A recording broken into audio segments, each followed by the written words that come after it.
اعوذ باللہ من الشیطان الرجیم بسم اللہ الرحمن الرحیم۔ مواعظ رضویہ واعظ نمبر 16۔ تیسرا وضو جو گناہ کا موجب بنتا ہے وہ پیٹ ہے۔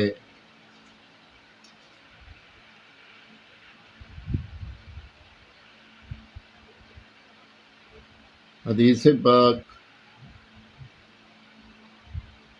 ایک دفعہ ایک بادشاہ نے بارگاہ رسالت مآب صلی اللہ تعالی علیہ وسلم حضرات صحابہ کرام رضوان اللہ تعالی علیہم اجمعین کے علاج کے لیے ایک طبیب بھیجا۔ وہ طبیب کافی عرصہ تک حضور سرور کائنات صلی اللہ تعالی علیہ وسلم کی خدمت اقدس میں رہا، مگر کوئی صحابی بیمار نہ ہوا۔ تو طبیب نے پوچھا کہ تم میں سے کوئی بیمار نہیں ہوتا؟ تو حضرات صحابہ کرام رضوان اللہ تعالی علیہم اجمعین نے فرمایا کہ ہمارے طبیب حاذق حضرت محمد مصطفیٰ احمد مجتبیٰ صلی اللہ تعالی علیہ وسلم نے ایک ایسا قیمتی نسخہ بتایا ہے کہ جس کو استعمال کر کے ہم بیمار نہیں ہوتے۔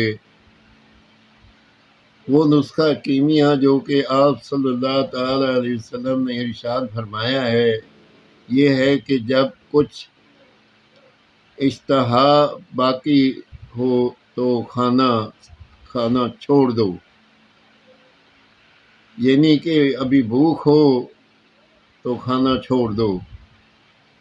بس ہم اسی پر عمل کرتے ہیں اور بیماری سے محفوظ رہتے ہیں۔ نیز سرکار دو جہاں صلی اللہ تعالی علیہ وسلم نے ارشاد مبارک فرمایا ہے کہ ثلثٌ للطعام وثلث للشراب وثلث للذکر، اور ایک روایت میں ہے وثلث للنفس۔ ترجمہ: ایک تہائی پیٹ کی کھانے کے لیے اور دوسری تہائی پیٹ کے لیے اور تیسری تہائی اللہ کے ذکر کے لیے یا سانس کے لیے باقی رکھو۔ کیمیا سعادت صفحہ نمبر 357۔